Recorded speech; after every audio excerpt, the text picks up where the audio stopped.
the love and loyalty, what I think they were missing. Everybody wants to be a part of something. Instead of being part of a gang, they were part of this thing what I called the hood. And why I called it the hood, because as I said earlier, I overlooked the neighbourhood. And I couldn't see no brotherhood, I couldn't see no sisterhood, no parenthood, no neighbourhood. So when I got it together, I think this is the hood right here, so I call it the hood. I wouldn't call it the hood, but as me a Yorkshire man, they call me D-Dar, with D and Dar, everything, going down the hood. So I call it D-Hood. So it's Yorkshire born and bred.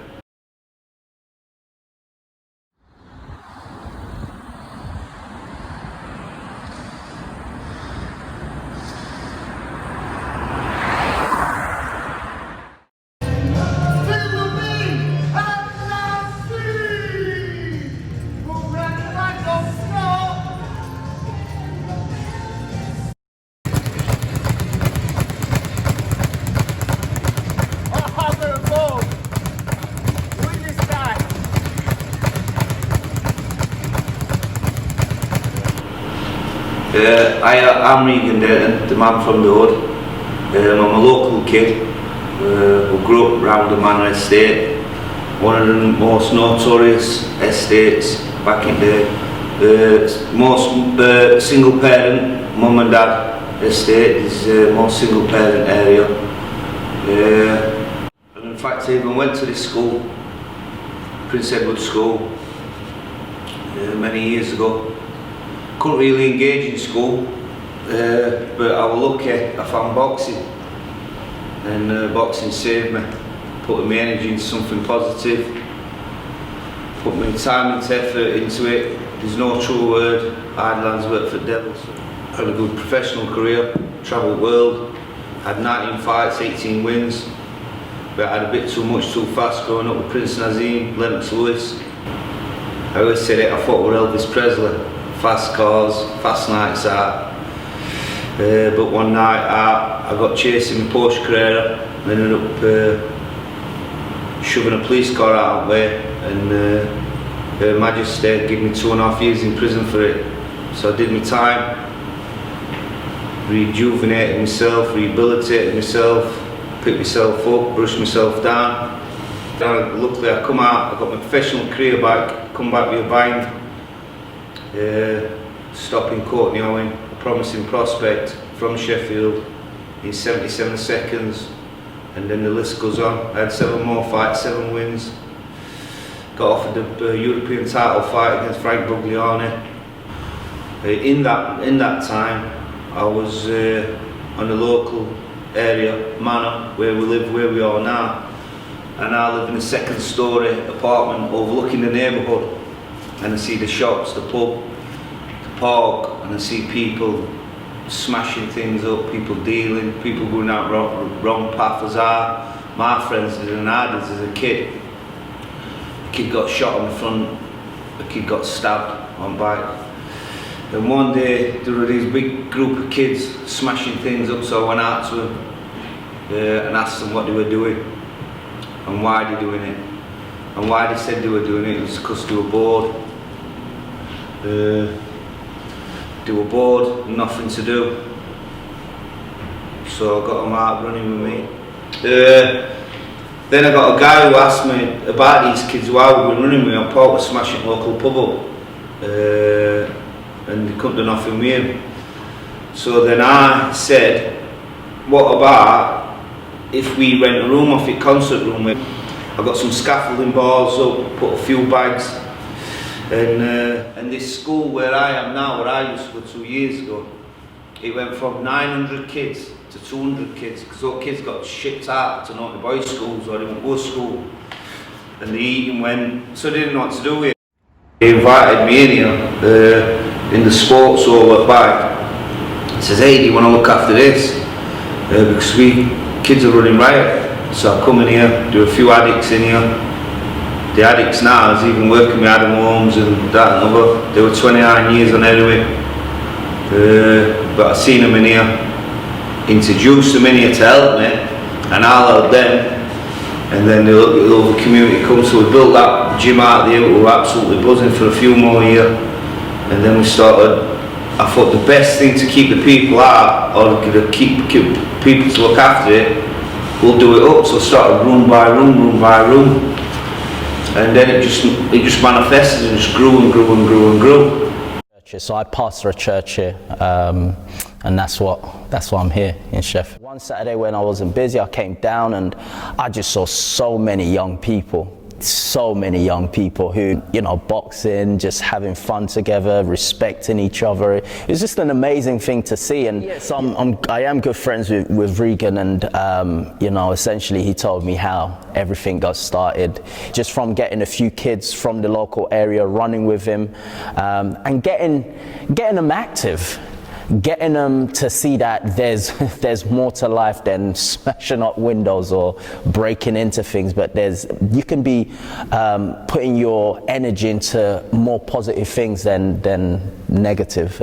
From him setting this up, crime has literally dropped. And if you're living a life without vision, then your life is meaningless. And so what the gym, I feel, has done for a lot of young people is it's given them vision for their lives. So it said, listen, you're better than what you're currently doing.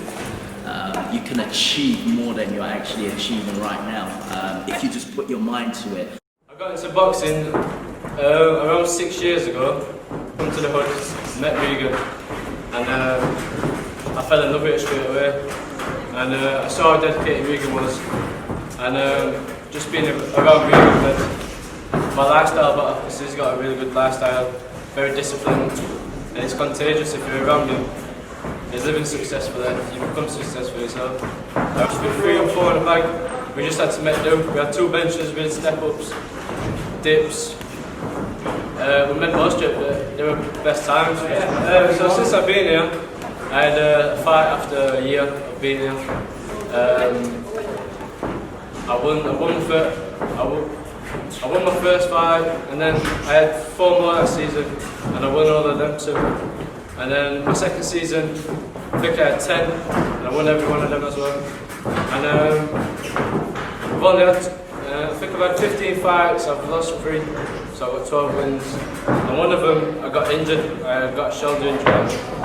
I fought for Yorkshire 3 times, and then the 4th one, for the championship Yorkshire finals, and I dislocated my shoulder in finals in first round, so that was disappointing. And I've been out of the ring ever since. If it don't work out for me, I'm sure I can make a very good trainer.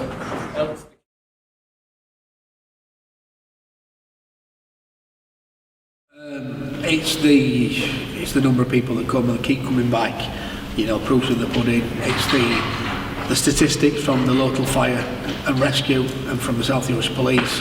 You know, I think the last set of numbers that we looked at were something like 69% drop in crime and 75% drop in fires. So they're massive, you know, to have achieved that. And I think that's because we've got, on any evening, there's up to 50, 60 kids can use building. So all kids that are out that would normally be out on street corners playing and messing about, most of them are in here, so.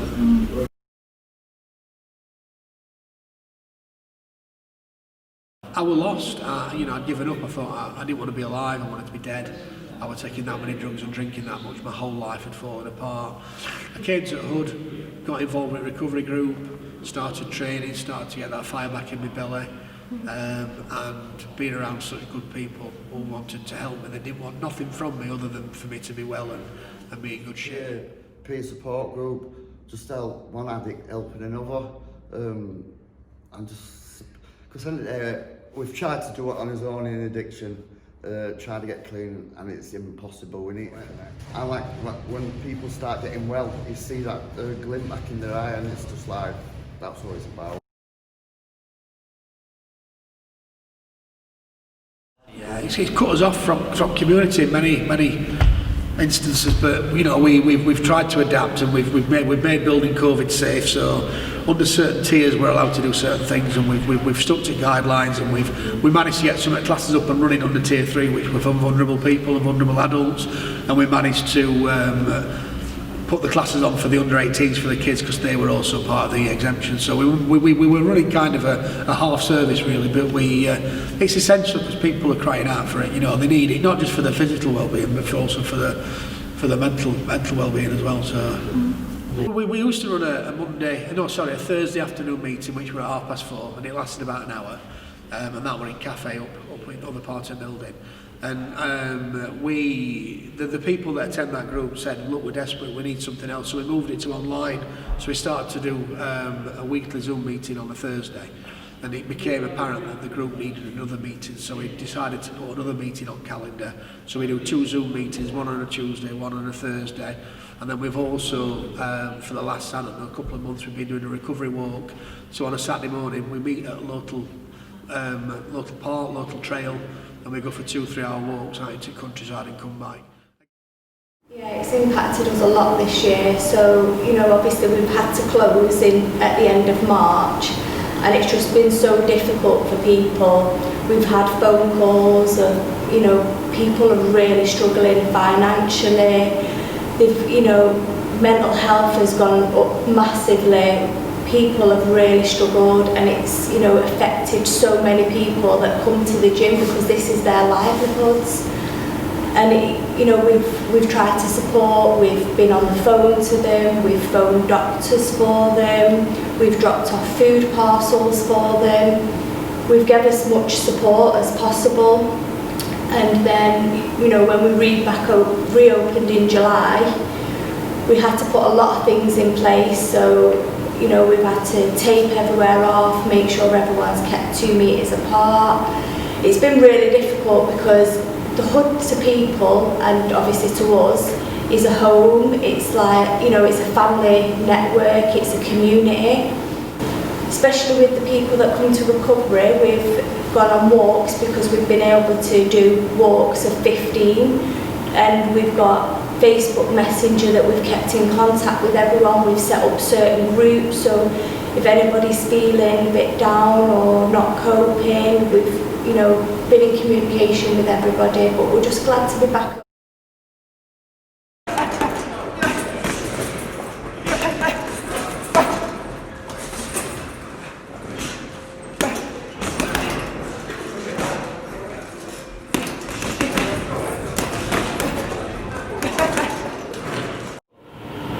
We've got a lot going off, and it'd be nice to get this so then we can get some funding, and then we can put it constructive into the hood, so we can secure it, and it'd be nice to get them get eating on and have hot water and get a few showers and that, and it's just simple, that's all, because there's no money in amateur boxing. There's millions in professional boxing, but we've got to get them there first. So my dream is for the local fighters and the local clubs, and not just even that, we can build it in for the indoor football and that, is have a big arena on back and get away to the community, don't charge them. It's the front door's wide open for anybody, and people can come and they can get involved, they can come and train, they can come and volunteer. Everybody's treated with equal respect. We expect the same respect back. We teach people how to look after each other, and what we're trying to do is model good behaviour for kids and even for adults as well, because we have lots of characters come. People that have had brushes with law and all sorts, and they come for long enough and they start to make lasting changes. They see a different life. I got my daughter back. I had my daughter not confiscated from me, but I went through a really horrible court battle with my baby mum, my daughter's mum, and that really depressed me. I had a breakdown because of it, and drugs and alcohol were kind of just easy for me to use and block all that pain out. But life's brilliant now. I'm back working. I'm helping run HUD, which I love, and I'm just lucky to be here, really. So that's where I'm at. To the HUD about 2 years ago. I started coming here. Basically, I'd gone through 25 years drug abuse, spiralled out of control, using crack and heroin. The doctors' services, they just prolong your agony by supplying you with methadone and diazepam and temazepam and God knows what else I was shoving down my neck, and that just prolongs you. For me, that kind of prolongs it. You're like in limbo. I think what did it for me is my wife's mother got motor neuron disease. We were having to feed her through her children's stomach 4 times a day, and we were watching her fight for her life. And basically, I was wasting mine, and it hit home to me. and I thought I've got to do something about this. And that was last day I used, I've been clean 6 years now.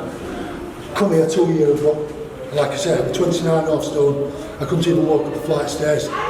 Now I can do 7 kilometres on treadmill, I can box 12 3-minute rounds, no problem, just done a class now, just done a thing now. Basically I've got my life back. They've bought boxers here, you know, they've got obviously amateurs, you know, they've got us, you know, what do morning and night classes, and they've took people off the street, and you know something, it just couldn't go to better people. Life weren't very good. I lost my dad and just went to pot, just drugs, so I weren't coping very well with my dad's death, so I saw Regan on the street and he said come to Hood, and that's right, I'm here now. Completely changed my life around. Without this, I don't know where I'd be, you know what I mean? I'd probably have been, I don't know, I'd probably be dead, you know what I mean? I would, honestly, with drugs and stuff, but at the end of the day, I changed my life around with this place. I'm the maintenance man, as you call it. Yeah, it's just something to do, you know what I mean? Because otherwise I'd been a different place if I didn't do what I'm doing now, you know what I mean? It helps me, you know what I mean, challenges it, helps with everything, you know what I mean, just get on in life. Helps the community massively by taking us off the streets, me and my friends. Well, once it passed, our really chaotic, a doctor did say to me, you'll never get clean, you'll always be an addict, and I was like, I'm going to prove you wrong, and I am. What does the hood mean to me? The hood means everything to me. I live it, I breathe it. I'll do it in one, hood life. We call it hood life, hashtag hood life. Hashtag hood life. Oh, yeah. That's it, and that, you don't need any more words because it's a way of living, it's a life, and we all live that walk and talk that talk, so it's just a bunch of people that come together that make a difference. Amazing. And for me that's what's missing.